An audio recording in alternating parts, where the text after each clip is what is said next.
Assalamu alaikum wa rahmatullahi wa barakatuh, dear viewers. Welcome to our special ladies program. Today we'll be talking about a very important topic. So we're joining you live from Hadikatul Mahdi, where the 59th annual Jalsa Salana UK is currently taking place. As you've just witnessed, His Holiness, may Allah be his helper, has delivered a powerful and spiritual uplifting address to the Jamaat.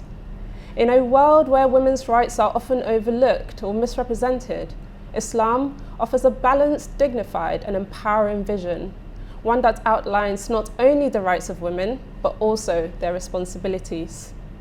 The Holy Prophet Muhammad, may peace and blessings of Allah be upon him, not only taught these principles, but lived them, elevating the status of women and demonstrating how their contributions are essential to a healthy and moral society.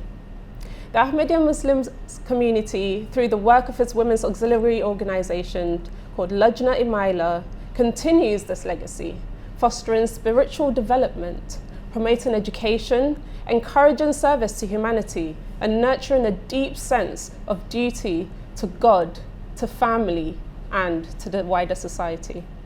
Joining me today for this important discussion, we have Mrs. Michelle Rahman. Wa alaikum salam rahmatullah. Mrs. Michelle Rahman is the Secretary of the Spiritual and Moral Training for the Ahmadiyya Muslim Women's Association in the United Kingdom. We also have Dr. Maliha Mansour. Wa alaikum salam rahmatullah, who is the Assistant to the National President of the Ahmadiyya Muslim Women's Association in the United Kingdom.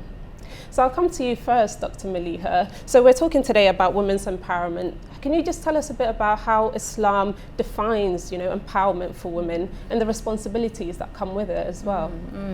So I think when it comes to understanding Islam, our go-to is the Holy Quran. And in that, God Almighty says that whoso acts righteously, whether male or female, and is a believer, we will surely grant him a pure life, and we will surely bestow on such their reward according to the best of their works.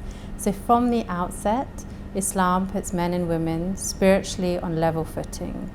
And the beauty of Islam is that when it empowers women, it doesn't overburden them.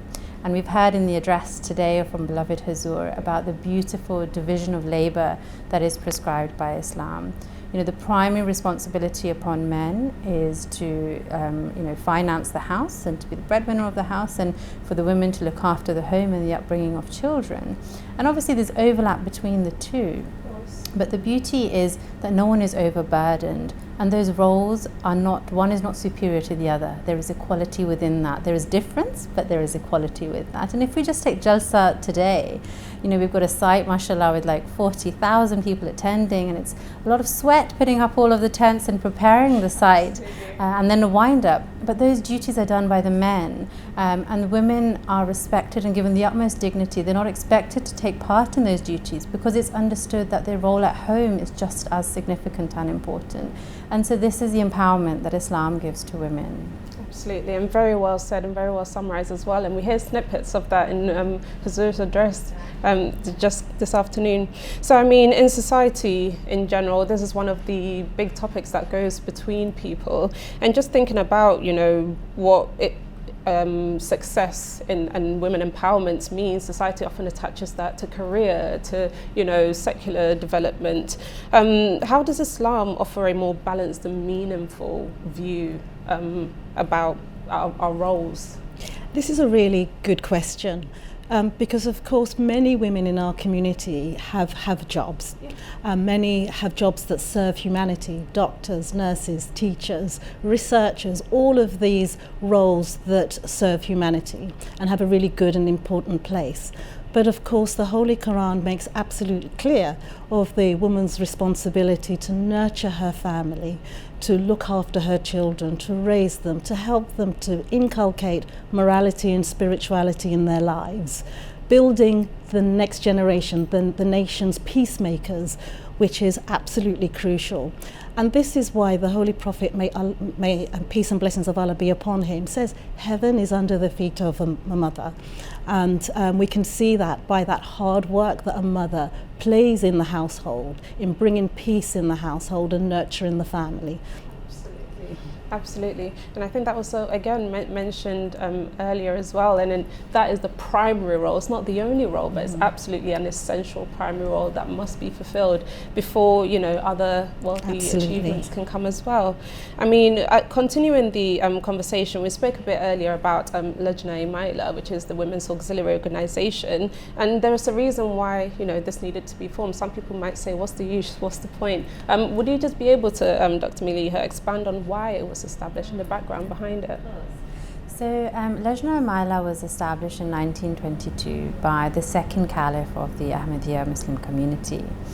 And upon its inception, he wrote about how he felt that women needed to understand the great roles and responsibilities that were expected from them, that they needed to fulfill what Allah Almighty wanted from them, that their role was not limited to daily chores.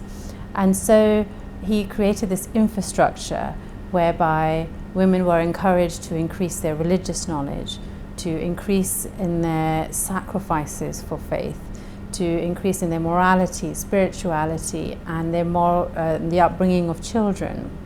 And he wanted them to empower them and to realize just how great their abilities are that have been given by God Almighty, so that they can earn the rewards from God Almighty both in this world and in the hereafter. And Lajna Imaila has blossomed so much throughout the world. In the UK alone, we number over 10,000, mashallah. It's a beautiful organisation, and I'm very blessed that we are part of this organisation. We get to enjoy all of these benefits. Absolutely. We are truly blessed, and I think that is the key word. And in terms of coming to how we then take this organisation and benefit from it ourselves, just thinking about women's empowerment, how does Lajna Imaila enable us to empower our women within the community? So through Lajna, we can see, and I can see even through my own experience of working as part of Lajna, the community of Lajna, the many skills that you develop, the communication skills, the ability to speak. There's so many speeches that we encourage both older Lajna but also student Lajna to write, really demonstrating their ability to speak publicly, really showing their knowledge, their confidence, and that confidence without arrogance, though, it is quite amazing. There are also a whole range of things that Lajna are involved in. Mountain climbing, sports. Our Lajna are very competitive, students as well as older Lajna, netball tournaments, all sorts of volleyball tournaments, all sorts of things that Lajna are empowered to get involved in. And one of the things that came to mind as you asked the question was the work that happens through our trade and industry department, where our Lajna are supported to use their skills, many tapestry skills, really, to craft the most wonderful things that they showcase to many visitors of our community. Absolutely, and that's very, very important as well, because when people miss the fact that outside of looking after the home, when you've completed that, there is a host of other things to get involved in: running your own business, pursuing further education and everything like that.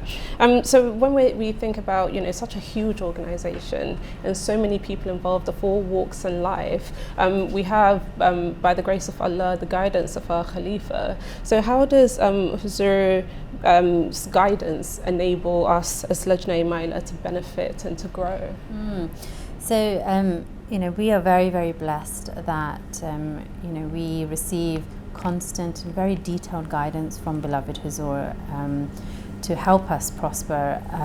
And I think one of the most beautiful quotes that I'd like to share with you of beloved Huzur is, my philosophy is, if women work outside of the shade of men, they flourish better. And that is exactly what we see in Lajna Imaila. And through beloved Huzur's constant guidance, we are encouraged to be strong in our faith, to have courage and conviction in our faith, to not have an inferiority complex, to be the trendsetters, to be role models for the world and be the leaders of the world. And in beloved Huzur's addresses, he presents before us the examples of the female companions of the Holy Prophet, peace and blessings of Allah be upon him. to show us the courage and bravery of the women that have gone before us, to inspire us, that these are the role models before us, and we should continue to and try our best to strive and follow those examples as well. And so, you know, we're very, very blessed to have such wonderful guidance before us. Absolutely, and the work absolutely lies in taking that guidance and making it a reality, which of course, Mrs. Michelle Rahman, as the, you know, Secretary for Moral Training, becomes a big task for you to help us all go ahead in that. So in terms of, you know, looking at the current society and the current climates, especially here in the UK with regards to immigration and such a diverse population, some of the issues that sometimes raises with regards to integration. And of course, Lajna Milo, you know, plays a huge role in that. So would you be able to just expand on, you know, at a local level, what we kind of do to enable us to integrate into the society and have the best impact? Oh, we work really hard actually to demonstrate that motto of ours, love for all, hatred for none, at all levels, and particularly at that local level, really understanding our neighbours, being active in schools, teaching people who we are as Ahmadiyya Muslims and the peace that comes with us, really helping people to understand the community. Tea parties, coffee mornings, all sorts of events. You know, we have peace conferences where we have women leading the peace conference and giving brilliant speeches, really introducing Islam to women, and particularly Ahmadiyya in Islam. So we spend quite a lot of time working with our community because we feel it's really important to be integrated, but also to demonstrate through our actions our religion, bring in the Holy Quran alive through our actions, which is really important to us. Absolutely, that is truly beautiful, and this is such a great conversation, and I really wish we had more time to go on, but that would be all for today. Thank you so much for giving your time. Jazakumullahu khairan.